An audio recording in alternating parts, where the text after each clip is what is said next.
Bonjour, bienvenue sur ma chaîne. Alors dans cette vidéo, je voulais vous présenter un oracle qui me fait beaucoup sourire. Il s'appelle l'oracle de l'art. Voilà.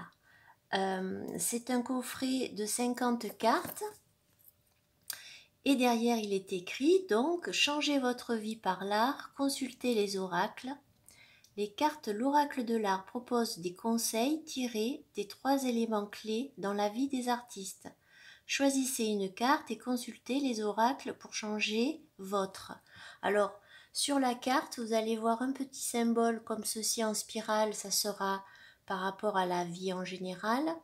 Le petit crayon, ça sera par rapport au travail, qu'on retrouve aussi là sur la carte. Et l'inspiration, ça sera l'œil qu'on retrouve ici sur la carte. Alors la boîte est bien et solide, un petit peu dorée comme ça. Et quand on l'ouvre, à l'intérieur, c'est bleu. Et donc, on va retrouver un petit livret, très petit, qui en fait, à l'intérieur, ne va pas vous donner des exemples de tirage ou des interprétations approfondies de ce qu'il y a écrit sur les cartes. Mais on va avoir un petit comment dit-on déjà, un petit paragraphe où en fait on va soit vous donner des éléments de la vie de l'artiste, soit une anecdote, soit voilà quelque chose qui a marqué dans sa vie.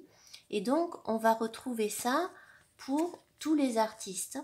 Donc on retrouve des peintres, des architectes, des photographes, voilà, des écrivains.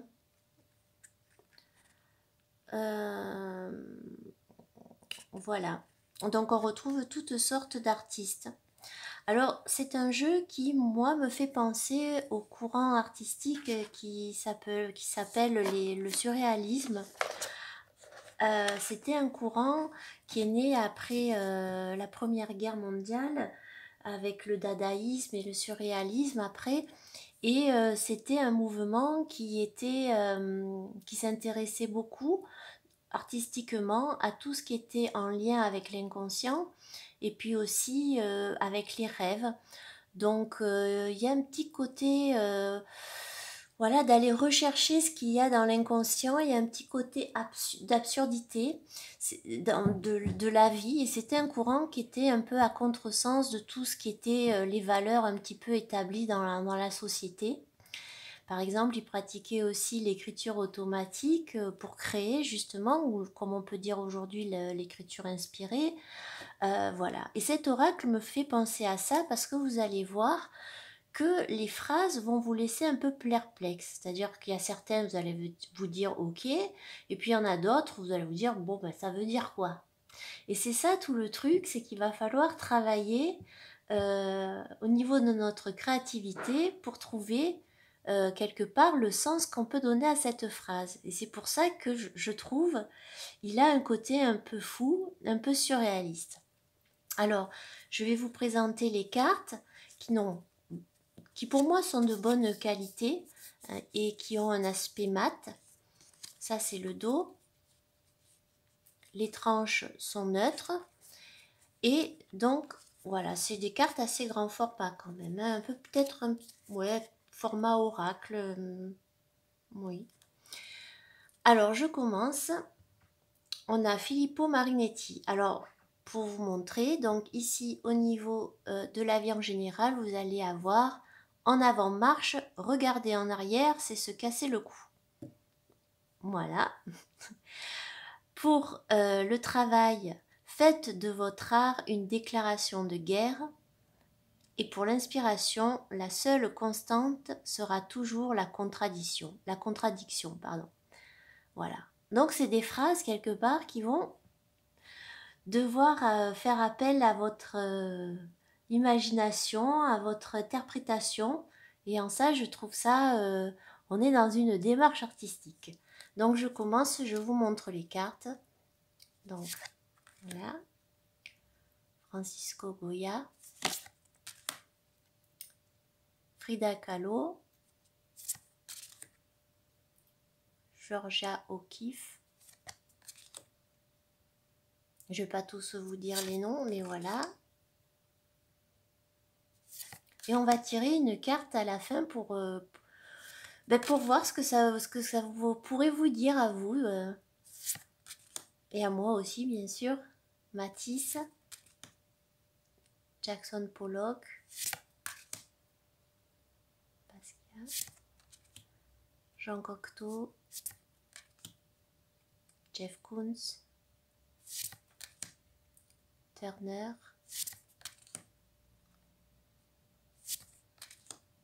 Le Corbusier,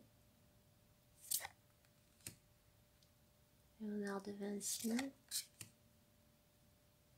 Louise Bourgeois,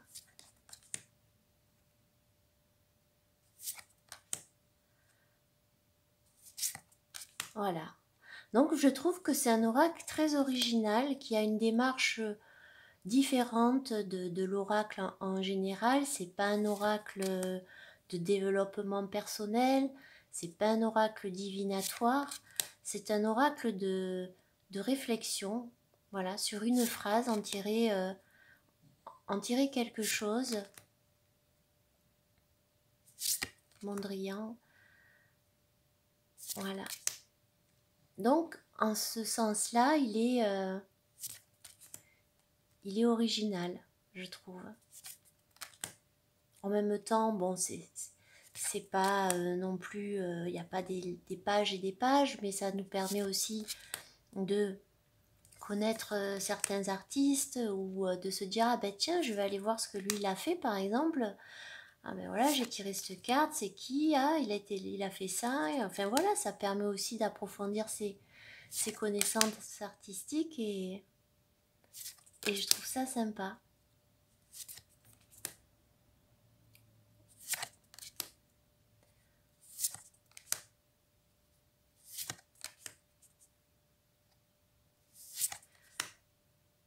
Voilà. Le Caravage.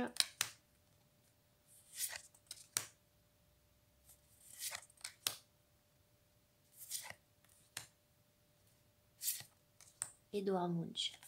Donc voilà, je vais essayer de tirer un petit peu une carte, je vais les mélanger, je vais voir celle qui va tomber. On va lire le petit résumé qu'il y a dans le livret. Et puis voilà, hein, on va voir un peu qu'est-ce que ça va nous inspirer à nous.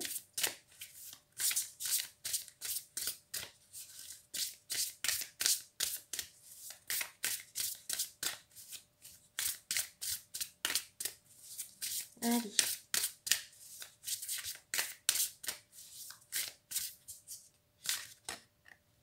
Hop.